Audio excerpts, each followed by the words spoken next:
Hello everyone, this is Ruby here and I welcome you on my YouTube channel that is Study with Anubhav. How are you all? I hope you all will be okay. So, I just wanna tell you that yesterday I posted a video that is based on present perfect tense. Clear? मैंने एक video post की थी previous जो कि present perfect पर based थी। अब मैं आपको प्रेजेंट परफेक्ट कॉन्टिन्यूअस टेंस से इंट्रोड्यूस कराती हूँ। प्रेजेंट परफेक्ट कॉन्टिन्यूअस टेंस ये प्रेजेंट का फोर्थ पार्ट होता है। जैसे कि मैंने आपको प्रेजेंट के चारों ही पार्ट बताए हुए हैं, present indefinite, present continuous, present perfect and present perfect continuous. So मैंने 3 तो आपको करा दिए हैं, दिस लास्ट एंड फोर्थ। पहचान प्रेजेंट परफेक्ट कॉन्टिन्यूअस टेंस की ये होती है कि भाई इसमें ना लास्ट में हिंदी वाले जो वाक्य होते हैं आता है रहा है, रही है, रहा हूँ, रही हूँ, रहे हैं, ये सभी लास्ट में आते हैं वाक्य के। लेकिन ये डिफरेंट कैसे हुआ? कॉन्टिन्यूअस में भी तो लास्ट में ये सभी वर्ड आपको मिलते हैं। कॉन्टिन्यूअस में ये होता है कि उसमें कोई जो काम होता है वो उसी टाइम चला होता है, लेकिन इसमें टाइम भी दिया हुआ होता है कि किस पर्टिकुलर टाइम में कोई वर्क चल रहा है। क्लियर? और वहाँ पे प्रेजेंट कॉन्टिन्यूअस टेंस की जो हेल्पिंग वर्ब होती है वो इज आर एम होती है और इसकी हेल्पिंग वर्ब हैज़ बीन और हैव बीन होगी। जैसे कि आपको प्रेजेंट परफेक्ट में बताया गया था कि हैज़ तो जो लगता है वो सिंगुलर सब्जेक्ट के अकॉर्डिंग लगता है और हैव लगता है प्लूरल सब्जेक्ट के अकॉर्डिंग। ओके, सो ये प्रेजेंट कॉन्टिन्यूअस से इस तरीके से भी डिफरेंट है। आप ये देख सकते हो कि इसमें टाइम भी शो किया गया है। क्लियर? और इसका जो अफर्मेटिव का जो स्ट्रक्चर होगा वो मैं अब आपको बता रही हूँ। हेल्पिंग वर्ब तो इसमें लगेगी भाई हैज़ बीन, हैव बीन, है ना। और मेन वर्ब इसमें वर्ब की आईएनजी फॉर्म लगती है जिसको हम fourth form of the verb and present participle form of the verb भी बोलते हैं। क्लियर? अब इसका स्ट्रक्चर देख लेते हैं कि कैसे हम प्रेजेंट परफेक्ट कॉन्टिन्यूअस के जो सेंटेंसेस होंगे उनको पहचान के फिर हमने उनको ट्रांसलेट भी तो करना होता है ना। देखेंगे स्ट्रक्चर में आपको पता ही होता है कि फर्स्ट ऑफ ऑल हमें सब्जेक्ट लेना होता है, उसके बाद हेल्पिंग वर्ब में आपको हैज़ बीन और हैव बीन है। सो सिंगुलर सब्जेक्ट के लिए हैज़ बीन लगाएंगे और प्लूरल के लिए हैव बीन लगाएंगे। उसके बाद आती है हमारे वर्ब की बारी। वर्ब हमारी इसमें आईएनजी फॉर्म लगेगी, फर्स्ट फॉर्म में आईएनजी लगेगी। और उसके बाद आता है हमारा ऑब्जेक्ट। उसके बाद आपका सिंस या फॉर लगेगा। उसके बाद जो पर्टिकुलर टाइम ड्यूरेशन दी हुई होगी वो लगेगा। क्लियर? अब मैं आपको बता दूँ सिंस कहाँ पे लगाते हैं। सिंस लगाते हैं पॉइंट ऑफ टाइम के लिए, मतलब एक पर्टिकुलर जो टाइम है, निश्चित समय जिसको हम हिंदी में कह सकते हैं, उसके लिए हम सिंस लगाते हैं। और फॉर लगाते हैं पीरियड ऑफ टाइम के लिए, जिसको आप अनिश्चित समय भी बोलते हैं। क्लियर? सो अब बेस पे स्ट्रक्चर के हम ये सेंटेंस को ट्रांसलेट करेंगे। देखेंगे हम 2 घंटे से कपड़े धो रहे हैं।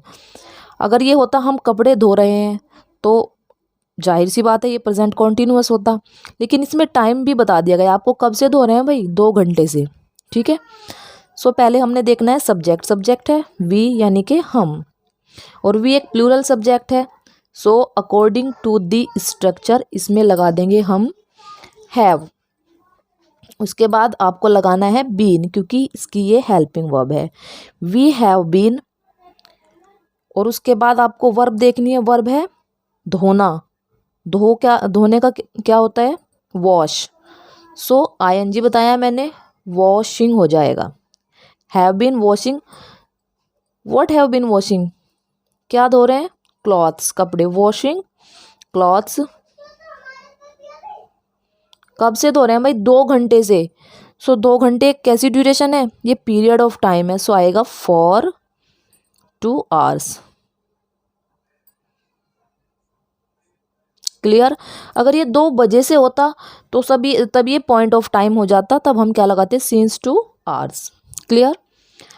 वे सुबह से पढ़ाई कर रहे हैं। वे मतलब दे, ये भी आपका प्लूरल है। सो आप हैव बीन यहाँ पे लगा देंगे। दे हैव बीन, वर्ब क्या हो रही है, पढ़ाई करने का काम हो रहा है इसमें, है ना। वर्ब मतलब काम जो भी होता है वही होती है वर्ब। वर्ब यानी कि क्रिया, क्रिया या काम। दे हैव बीन, पढ़ने को बोलते हैं स्टडी करना, तो आ जाएगा स्टडिंग, ING।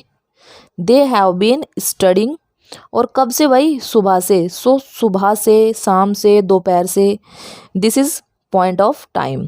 सो क्या आएगा, सिंस मॉर्निंग। Clear, okay.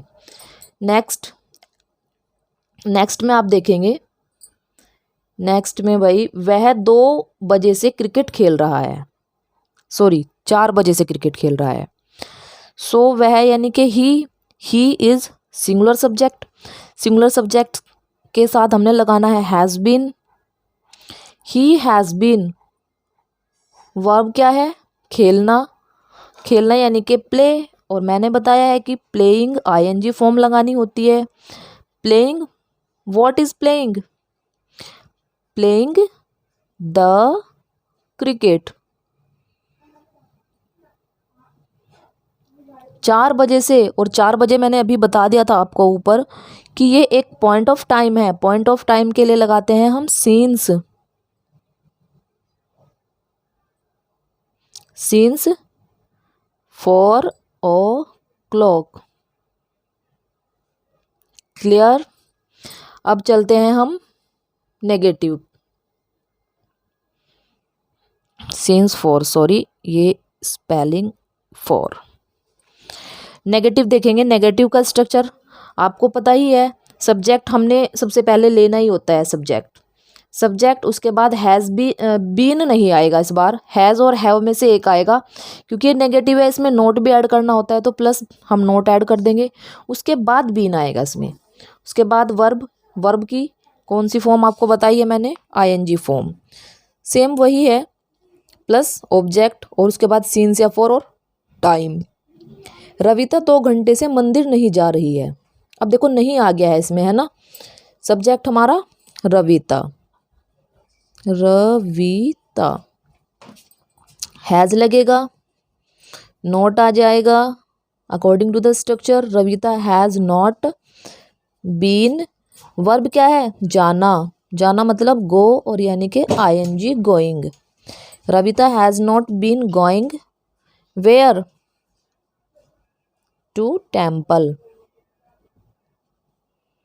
कहाँ पे जाना है भाई, मंदिर, टेम्पल, और सिंस या 4 भी लगाना होता है। 2 घंटे से है तो ये पीरियड ऑफ टाइम है, 4 2 hours, HOURS। क्लियर। नेक्स्ट देखेंगे, नेक्स्ट में है आपका, ये देखो, वे सुबह से दिल्ली नहीं जा रहे हैं। वे सुबह से दिल्ली नहीं जा रहे हैं मतलब दे मतलब वे, अभी आपने ऊपर भी देखा। दे है तो हैव आ जाएगा क्योंकि प्लूरल है दे। दे हैव नॉट बीन, यहाँ पे भी वर्ब जाना है तो गो का ING गोइंग टू, कहाँ पर भाई, दिल्ली, और कब से, सुबह से, सिंस मॉर्निंग। अब ये नेक्स्ट जो है लास्ट, ये आपके लिए है, होमवर्क होगा आपके लिए, ये आप मुझे कमेंट करेंगे। हम 5 बजे से पूजा नहीं कर रहे हैं, इसको आपको इंग्लिश में ट्रांसलेट करने के बाद मुझे कमेंट बॉक्स में कमेंट करना है। ओके, आई होप आप लोगों को समझ आया होगा। So thank you very much.